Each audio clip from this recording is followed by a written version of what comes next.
Hello बच्चों, आज के इस वीडियो लेक्चर में हम लोग जो है हमारा पर्यावरण अवर इन्वायरमेंट इस चैप्टर से संबंधित 15 महत्वपूर्ण प्रश्नों जो कि पहले ही बोर्ड एग्जाम में पूछे जा चुके हैं तथा आने वाले फ्यूचर बोर्ड एग्जाम में इसके आने की बहुत ही ज्यादा संभावनाएं हैं, इन प्रश्नों को डिस्कस करने वाले हैं।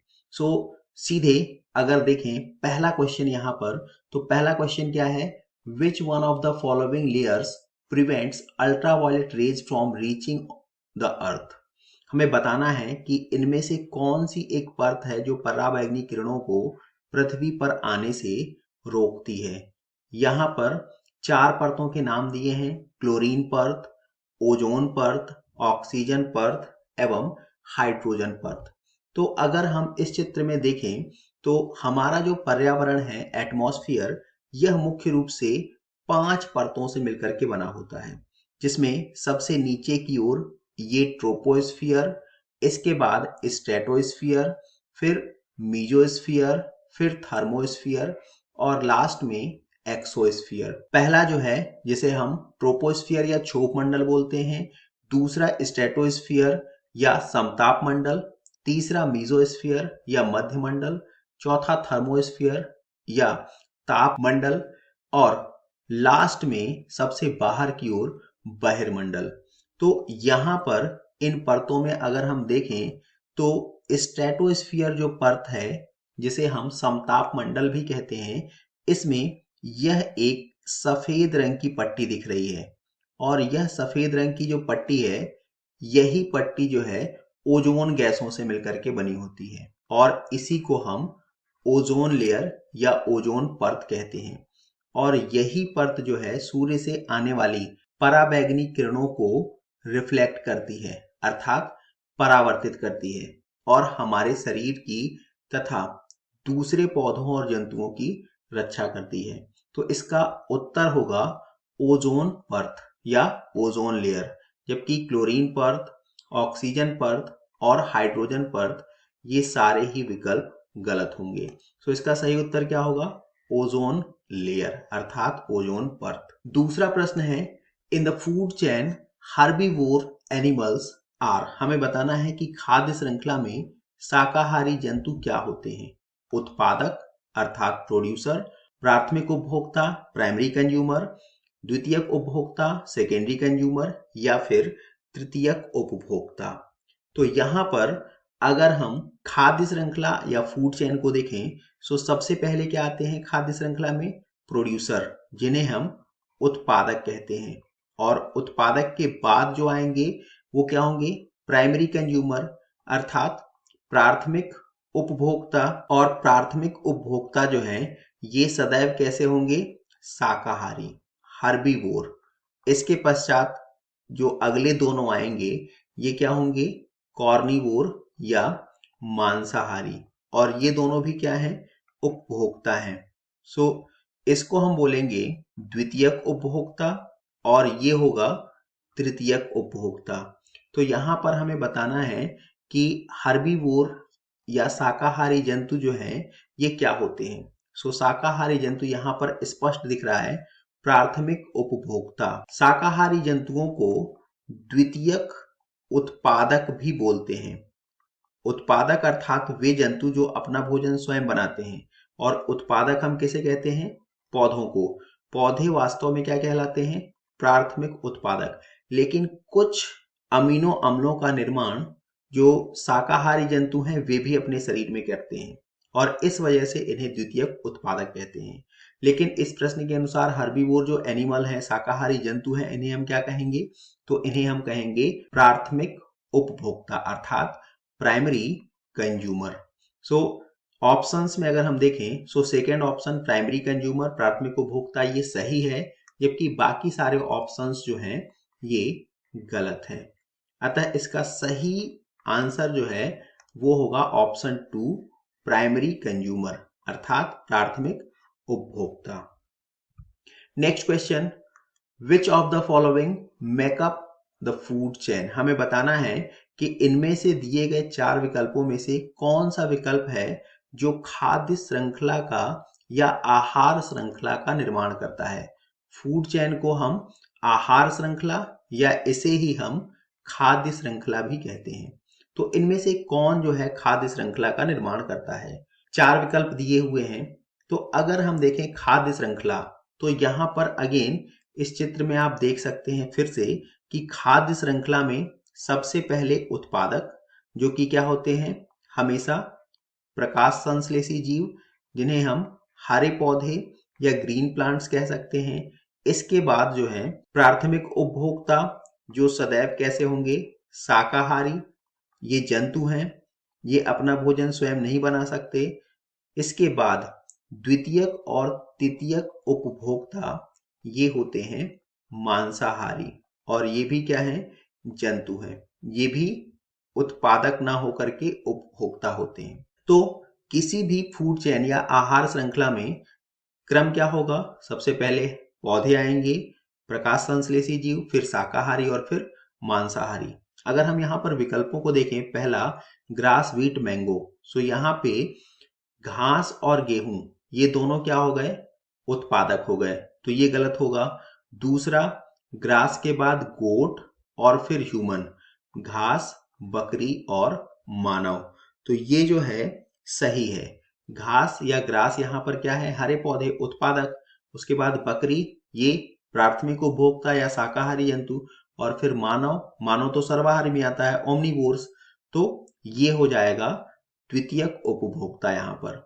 लेकिन अगर हम अगले विकल्पों को देखें तो गोट के बाद काऊ अर्थात बकरी के बाद गाय, तो ये दोनों क्या हो गए? शाकाहारी, अतः यह भी गलत होगा।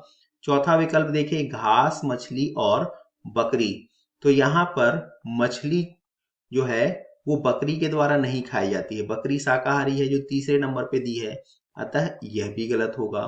सो पहला, तीसरा और चौथा ये तीनों विकल्प गलत हैं, जबकि दूसरा विकल्प जो है वो सही है। सो इसका राइट आंसर क्या होगा? ग्रास, गोट एंड ह्यूमन, घास, बकरी तथा मानव। नेक्स्ट क्वेश्चन अगर हम देखें, which of the following is are called environment friendly behaviour, हमें ये बताना है कि पर्यावरण मैत्री व्यवहार कौन सा कहलाएगा इसमें दिए गए विकल्पों में से। सो अगर हम ऑप्शंस देखें, पहला, carry a cloth bag for goods while going in the market, बाजार जाते समय सामान के लिए कपड़े का थैला ले जाना, ये सही है। कपड़े का थैला जो है ये बायोडिग्रेडेबल है, मतलब सूक्ष्म जीवों द्वारा, माइक्रोब्स के द्वारा इसका आसानी से जो है डिकम्पोजिशन हो जाता है। दूसरा, bulbs and fan switch off to save unnecessary energy expenditure, अनावश्यक ऊर्जा खर्च बचाने के लिए बल्ब तथा पंखों का स्विच बंद करना, ये भी सही है। तीसरा, walking to school instead of vehicle, ये भी सही है कि वाहन के बजाय विद्यालय तक पैदल जाना, इससे एक्सरसाइज भी होगी और हमारा जो फ्यूल है वो भी कंज्यूम नहीं होगा। और फोर्थ दिया है ऑल ऑफ द एबव, तो चौथा विकल्प जो है ये तीनों को इंक्लूड कर रहा है, अतः ये ज्यादा करेक्ट है। सो ऑप्शन 4 जो है इसका वो करेक्ट है। नेक्स्ट क्वेश्चन अगर हम देखें, the main source of energy in the biosphere is, so हमें बताना है कि किसी भी जीव मंडल अर्थात बायोस्फीयर में ऊर्जा का मुख्य स्रोत क्या है। सो किसी भी बायोस्फीयर में अगर हम ऊर्जा के मुख्य स्रोत की बात करें तो यह हमेशा जो है सनलाइट होता है, सोलर एनर्जी ही किसी भी बायोस्फीयर में एनर्जी का मुख्य स्रोत होता है। यहाँ पर अगर हम देखें तो ये एक टेरेस्ट्रियल अर्थात स्थलीय फूड चेन को प्रदर्शित कर रहा है, जहाँ पे हरे पौधे हैं जिनको जो है लोकस्ट, ग्रासहोफर कंज्यूम कर रहे हैं जो शाकाहारी हैं, और इनको फ्रॉग जो कि सेकेंडरी कंज्यूमर या द्वितीयक उपभोक्ता है, फिर इसको कंज्यूम करेगा स्नेक जो टर्सरी कंज्यूमर तृतीयक उपभोक्ता है। इसके बाद यहाँ पर काइट या हॉक जो फोर्थ या क्वार्टरनरी कंज्यूमर हैं, और अंत में इन सब की डेथ होने के बाद जो माइक्रोब्स हैं, यहाँ पे फंगस दिया हुआ है, ये सब क्या करेंगे? इनकी बॉडी को सिंप्लीफाई करेंगे, वापस से सॉइल के कंपोनेंट्स में कन्वर्ट कर देंगे। सो चाहे यहाँ पर टेरेस्ट्रियल अर्थात स्थलीय पारितंत्र हो या फिर जलीय हो या फिर और अन्य किसी स्थान पर, इन सभी स्थानों पर ऊर्जा का एकमात्र स्रोत जो है वो सूर्य ही होता है। हाँ, डीप सी मतलब गहरे समुद्रों में यहाँ पर हाइड्रोथर्मल एनर्जी हो सकती है, बट यहाँ पे ऐसा कुछ दिया नहीं है, तो इसका आंसर क्या होगा? सन।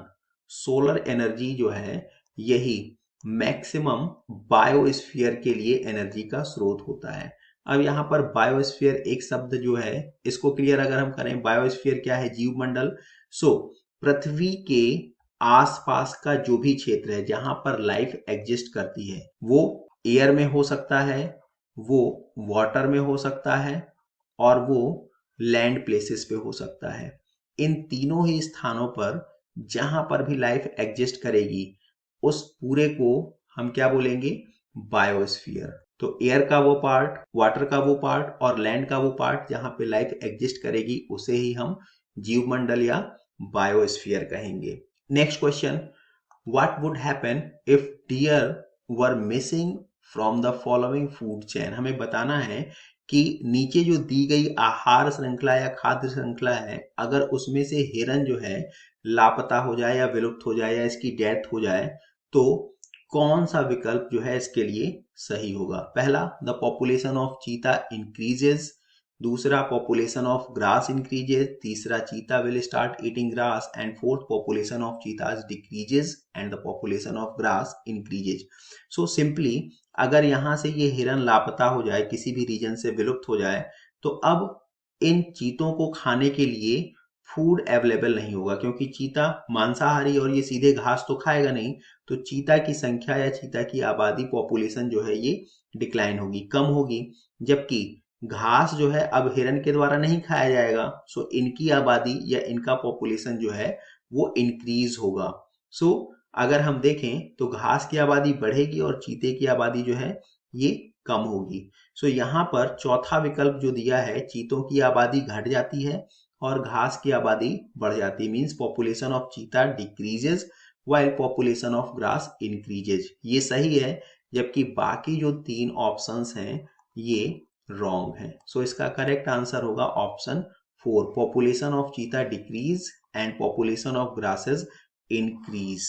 नेक्स्ट क्वेश्चन अगर हम देखें, सो बायोलॉजिकल कंपोनेंट कम इन, हमें यहां पर बताना है कि जैविक घटकों में क्या क्या कंपोनेंट हो सकते हैं। सो अगर हम किसी भी इकोसिस्टम की बात करें, पारितंत्र की बात करें या पारिस्थितिक तंत्र की बात करें, तो यह दो कंपोनेंट से मिलकर के बना होता है। एक जिसे हम बायोटिक बोलते हैं और दूसरा एबायोटिक। बायोटिक मीन्स लिविंग और एबायोटिक या non biotic means non living. So living components में अगर हम फर्दर देखें कि क्या क्या कंपोनेंट्स फर्दर हैं इसके, सो इसमें प्रोड्यूसर्स अर्थात उत्पादक, फिर कंज्यूमर्स अर्थात उपभोक्ता, अभी हम लोगों ने डिस्कस किया प्राइमरी, सेकेंडरी और टर्सरी कंज्यूमर, एंड लास्ट में डिकम्पोजर्स। डिकम्पोजर्स को हम बोलते हैं अपघटक, जो माइक्रो ऑर्गेनिज्म होते हैं और ये प्रोड्यूसर और कंज्यूमर की डेथ होने के बाद उनकी बॉडी को सिंप्लीफाई करते हैं। इसमें क्या क्या आते हैं? फंगस आते हैं और बैक्टीरिया, कवक एवं जीवाणु। सो यहाँ पर क्या बताना था हमें, जो बायोलॉजिकल कंपोनेंट है, जैविक घटक है, बायोटिक कंपोनेंट है, उसमें क्या क्या आते हैं? सो प्रोड्यूसर, कंज्यूमर एवं डिकम्पोजर। अब अगर हम ऑप्शंस देखें, सो पहला दिया है कंज्यूमर एंड प्रोड्यूसर, दूसरा प्रोड्यूसर एंड डिकम्पोजर। सो पहले में डिकम्पोजर मिसिंग है और दूसरे में कंज्यूमर मिसिंग है, जबकि तीसरे में क्या दिया है? प्रोड्यूसर, कंज्यूमर एंड डिकम्पोजर, उत्पादक, उपभोक्ता एवं अपघटक। तो ये सही है, जबकि पहले और दूसरे दोनों गलत हैं। और इसी प्रकार से चौथा इनमें से कोई नहीं, तो तीसरा ऑलरेडी सही हो चुका है, इसलिए चौथा भी गलत होगा। सो इसका राइट आंसर होगा प्रोड्यूसर, कंज्यूमर एंड डिकम्पोजर अर्थात उत्पादक, उपभोक्ता एवं अपघटक। नेक्स्ट क्वेश्चन देखें, the percentage of solar energy absorb by all the green plants for the process of photosynthesis is approximately how much is it? हमें बताना है कि प्रकाश संश्लेषण की प्रक्रिया के लिए सभी हरे पौधों द्वारा अवशोषित सौर ऊर्जा की प्रतिशतता लगभग कितनी होती है, मतलब कि कितने प्रतिशत जो है एनर्जी प्लांट्स जो हैं वो कंज्यूम करते हैं सन से।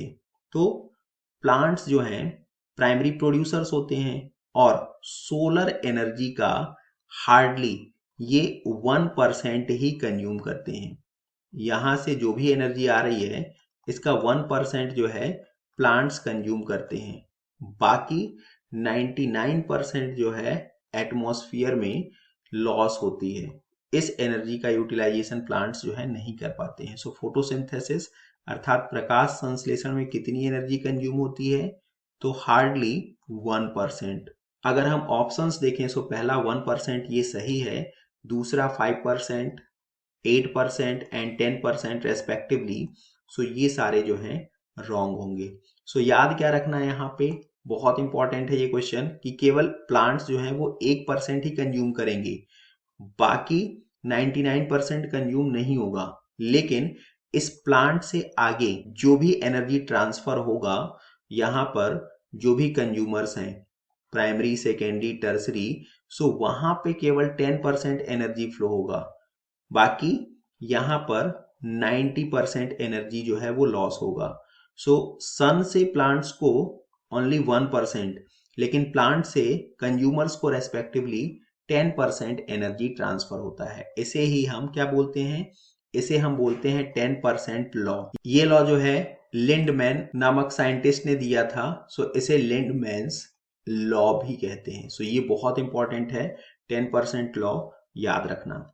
नेक्स्ट क्वेश्चन है, in a food chain what is always at the third trophic level. हमें बताना है कि किसी आहार श्रृंखला या खाद्य श्रृंखला में तीसरे पोषी स्तर पर हमेशा कौन सा होता है। सो अभी हम लोगों ने खाद्य श्रृंखला को देखा था। अगर यहाँ पर हम देखें फिर से कि खाद्य श्रृंखला में तीसरे पोषी स्तर कौन सा जीव होगा, तो यहाँ पर क्रम से हम देखें तो ये पहला पोषी स्तर है, जिसे हम पोषी स्तर मीन्स ट्रॉफिक लेवल, मतलब जीवधारी जिस स्तर से पोषण प्राप्त करता है उसे ही हम पोषी स्तर बोलेंगे। तो पोषी स्तर की शुरुआत हमेशा कहाँ से होती है, T1 से। पोषी स्तर को हम T से प्रदर्शित करते हैं और 1 का मतलब शुरुआत। सो T1 ट्रॉफिक लेवल 1, ये T2, फिर T3, फिर T4 और फिर T5। सामान्य रूप से किसी भी खाद्य श्रृंखला या आहार श्रृंखला में 4 से 5 स्तर ही देखने को मिलते हैं। सो यहाँ पे 5 स्तर की आहार श्रृंखला जो है दी हुई है पिरामिड के रूप में। अब हमेशा याद रखना है, जो T1 होगा ये क्या होंगे, ये हमेशा प्रोड्यूसर्स होंगे, प्लांट्स होंगे, जबकि T2 से T5 तक ये सारे क्या होंगे, ये सारे जो हैं वो कंज्यूमर होंगे, अर्थात उपभोक्ता होंगे।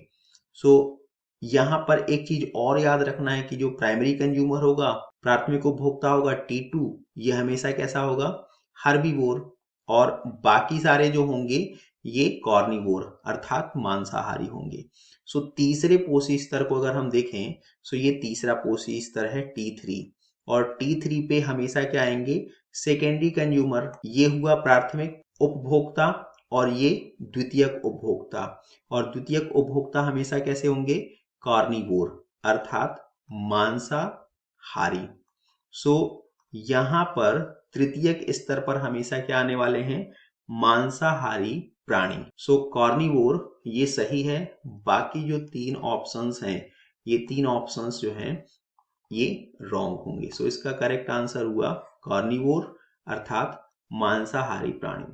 नेक्स्ट क्वेश्चन अगर हम देखें, the accumulation of non biodegradable pesticides in the increasing amount at each higher trophic level in a food chain is called। हमें बताना है कि किसी आहार श्रृंखला में अजैव निम्नीकरणीय पीड़कनाशियों का प्रत्येक उच्चतर स्तर पर बढ़ती हुई मात्रा में एकत्रित होते जाना क्या कहलाता है।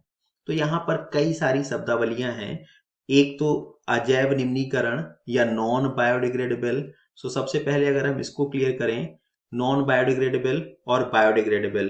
सो बायोडिग्रेडेबल का मतलब है जो आसानी से डिकम्पोज हो जाए, जिसका आसानी से क्षय हो जाए, आसानी से जिसका निम्नीकरण या सरलीकरण हो जाए। और ये किसके द्वारा होगा, डिकम्पोजर्स के द्वारा। अभी हम लोगों ने देखा डिकम्पोजर्स क्या है, तो डिकम्पोजर्स माइक्रोब्स होते हैं। एग्जाम्पल के लिए हम लोगों ने डिस्कस किया था कवक, फंगस और बैक्टीरिया, ये क्या है, ये डिकम्पोजर्स हैं। तो ये जो है सिंप्लीफाई करेंगे डेड बॉडीज को। अब नॉन बायोडिग्रेडेबल क्या है, जो डिकम्पोज ना हो, उनको हम नॉन बायोडिग्रेडेबल बोलेंगे। एग्जाम्पल के लिए प्लास्टिक, मेटल्स, डीडीटी, ये क्या है? इंसेक्टिसाइड्स, केमिकल्स हैं।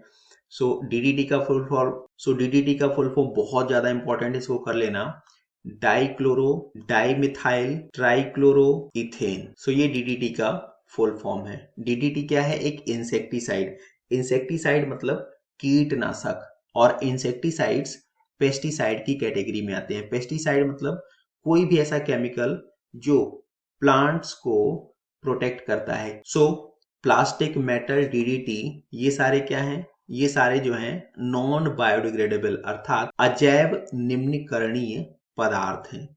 प्रत्येक पोषी स्तर पर अगर हम देखें कि इसकी मात्रा बढ़ रही है तो इस प्रक्रिया को क्या कहेंगे? इस इमेज में हम क्लियरली देख सकते हैं कि सबसे पहले यहाँ पर वाटर में डीडीटी की मात्रा दी हुई है 0.003 ppb। ppb मीन्स पार्ट्स पर बिलियन। ये मात्रा दी है कि मीन्स 1 बिलियन का मतलब क्या है? 10⁹। 1 बिलियन में एक कण, 10⁻, क्या है? एक पे अगर हम 9 जीरो लगाएं तो वो 10⁹ होगा, या हम इसको ऐसे भी लिख सकते हैं 1 × 10⁹। 1 बिलियन में एक कण उपस्थित होगा। यहाँ पे डीडीटी का ये एक कण हमने देख लिया कि 1 बिलियन में से उपस्थित है, और इसकी मात्रा जो है लगातार इंक्रीज हो रही है। यहाँ पे अगर हम जूप्लैंक्टॉन्स देखें, जूप्लैंक्टॉन्स क्या है? माइक्रोब्स, छोटे छोटे जो हैं एनिमल्स हैं जो वाटर में फ्लोट करते हैं, स्विम करते हैं। यहाँ पर मात्रा बढ़ गई 0.003 से हो गई अभी कितनी? 0.04 ppm। ये बिलियन में था, मतलब मात्रा बहुत कम थी। यहाँ पर ये आ गया मिलियन में, पार्ट्स पर मिलियन में। ये इसकी यूनिट है कॉन्सेंट्रेशन की। यहाँ पर स्मॉल फिशेस जो इस जूप्लैंक्टॉन्स को, जल प्लवकों को खाएंगी, यहाँ पर इसकी मात्रा और बढ़ गई। ये 0.04 से बढ़ के कितनी हो गई? 0.5 ppm। और इसको कंज्यूम करने वाली जो लार्ज फिशेस है वहां पे डीडीटी की मात्रा फिर से बढ़ गई, ये 2 ppm हो गई अभी। और इनको कंज्यूम करने वाली जो बहुत बड़ी बर्ड्स हैं, लार्ज प्रेडेटरी बर्ड्स, मांसाहारी पक्षी, यहाँ पर ppm कितना हो गया? 25। 25 ppm, मतलब यहाँ पे इस डीडीटी अर्थात इंसेक्टिसाइड या पेस्टिसाइड की मात्रा बहुत ज्यादा बढ़ गई। प्रोग्रेसिव ट्रॉफिक लेवल में यहाँ पर हम क्या देख रहे हैं कि डीडीटी की मात्रा जो है लगातार बढ़ती जा रही है, और इसी प्रोसेस को हम क्या बोलते हैं? बायोमैग्निफिकेशन या जैव आवर्धन। एक्चुअल में यहाँ पर जो दिया गया है ये पैरा या ये जो क्वेश्चन, ये बायोमैग्निफिकेशन का डेफिनेशन ही है। बायोमैग्निफिकेशन को हम बायो कॉन्सेंट्रेशन या बायो एक्यूमुलेशन भी बोलते हैं।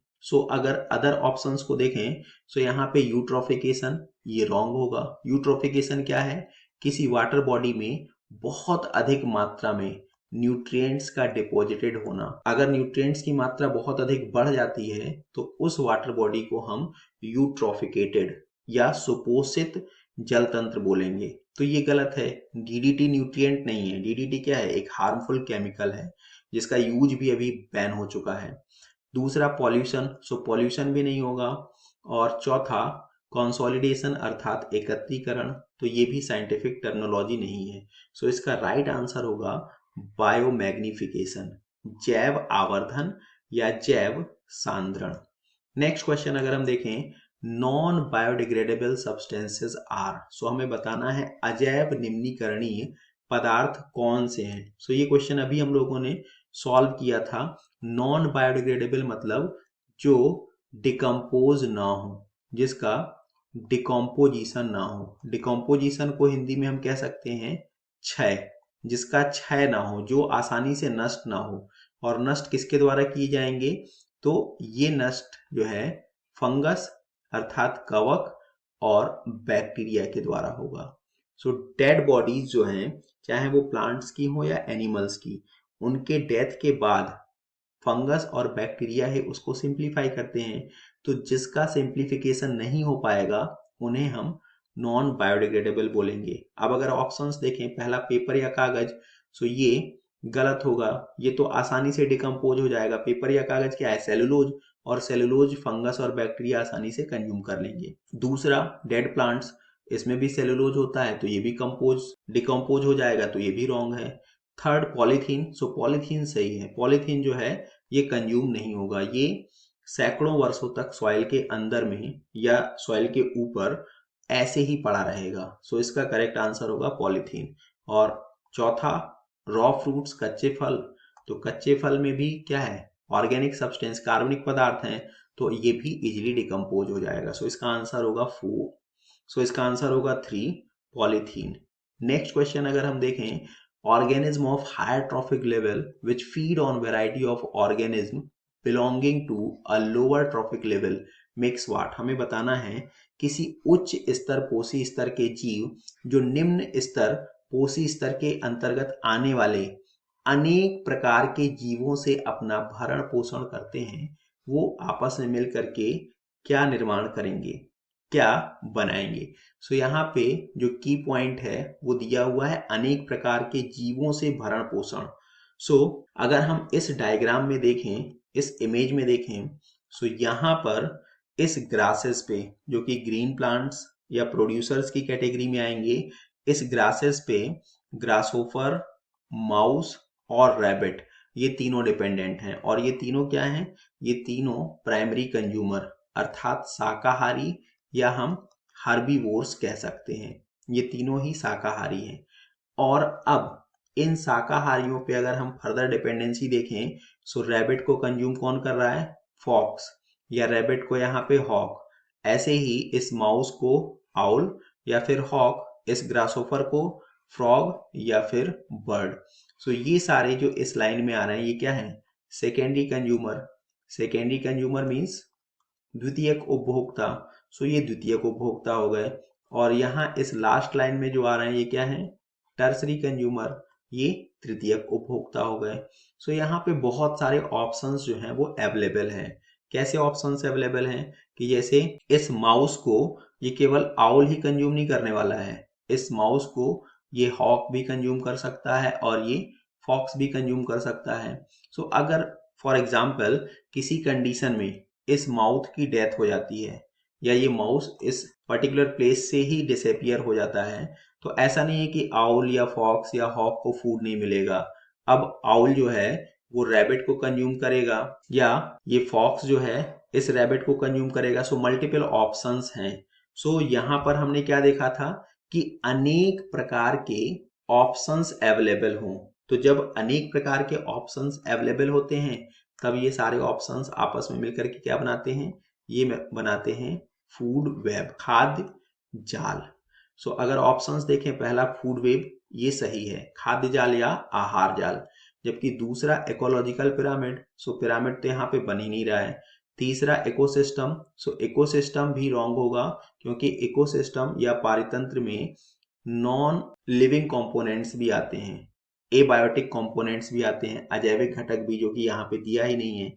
और चौथा फूड चेन, तो फूड चेन जो है ये भी गलत होगा क्योंकि फूड चेन जो है पर्टिकुलरली एक पर्टिकुलर ऑर्गेनिज्म के लिए होगा। अगर हम इसमें देखें तो ये एक फूड चेन हो सकता है यहाँ पे कि ग्रासेस जो है वो कंज्यूम की जाएंगी ग्रासहोपर के द्वारा, फिर ग्रासहोपर को बर्ड, बर्ड्स को स्नेक और स्नेक को हॉक। यहाँ पे मल्टीपल ऑप्शंस नहीं होते हैं जबकि फूड वेब में मल्टीपल ऑप्शंस होते हैं। सो इसका आंसर होगा खाद्य जाल या आहार जाल। नेक्स्ट क्वेश्चन है, food chain always starts with.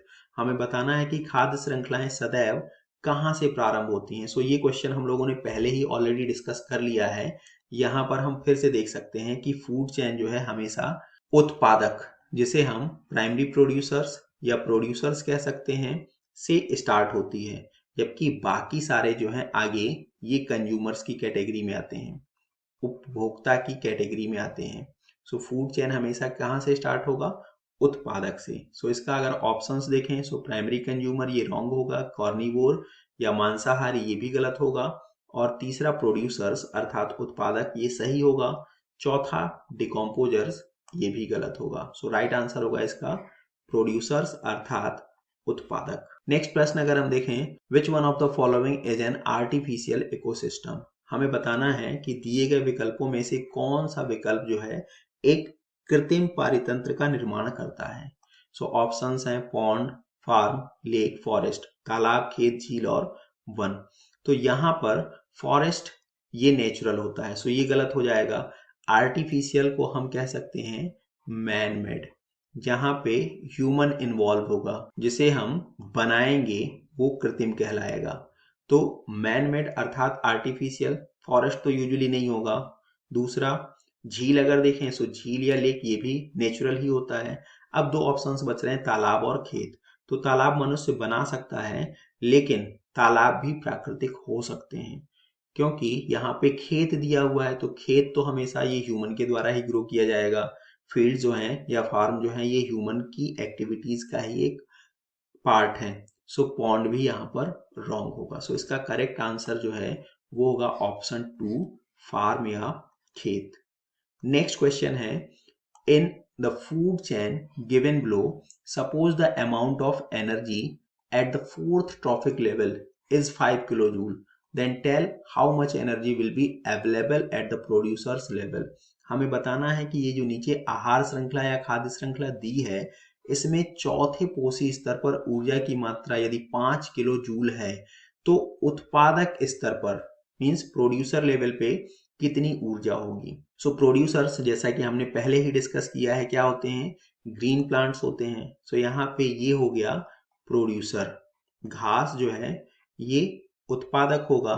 और चौथा पोषी स्तर, तो ये पहला पोषी स्तर हो गया घास T1, टिड्डा हो गया T2, मेढक T3 और सांप हो गया T4। चौथे पोषी स्तर पर यहाँ पर कितनी ऊर्जा है, 5 किलो जूल। सो हमें बताना है कि इस घास के पास कितनी ऊर्जा होगी इस 5 किलो जूल के आधार पर। सो अभी हम लोगों ने पीछे डिस्कस किया 10% लॉ जो लैंडमैन ने दिया था। सो लैंडमैन के अकॉर्डिंग क्या था कि नेक्स्ट ट्रॉफिक लेवल पे अगले पोषी स्तर पर हमेशा 10% ऊर्जा ही जाती है। तो यहाँ पे 5 किलो जूल है, तो ये 5 किलो 50 किलो जूल का 10% होगा। सो मेढक के पास इसका मतलब क्या हुआ कि 50 किलो जूल होगा। अब ये 50 किलो जूल ये 500 किलो जूल का 10% हुआ, तो टिड्डे के पास 500 और घास के पास कितना हो जाएगा, 5000 किलो जूल। सो इस तरीके से इस सांप के पास 5 किलो जूल जो है ऊर्जा होगी। सो अभी हम लोगों ने क्या डिस्कस किया था कि प्रत्येक लेवल पे 10% ऊर्जा ही आगे फॉरवर्ड होती है और बाकी 90% एनर्जी जो है ये एटमॉस्फेयर में रिलीज हो जाती है। ये केवल जो है याद रखना है लिविंग कंपोनेंट के रेस्पेक्ट में। लेकिन अगर यही क्वेश्चन यहाँ पर पूछा जाए कि सनलाइट से, ये सन है फॉर एग्जाम्पल, सो सन से प्लांट्स या ग्रासेस को कितनी ऊर्जा मिलती है, सो इसका आंसर भी अभी हम लोगों ने डिस्कस किया था। सन से केवल 1% ऊर्जा ही यहाँ पर प्रोड्यूसर्स या प्लांट्स को मिलने वाली है, बाकी यहाँ पे 99% का लॉस होगा। सो इस तरीके के क्वेश्चंस जो है बहुत कॉमन होते हैं, सो इनको प्लीज अच्छे से प्रैक्टिस करना।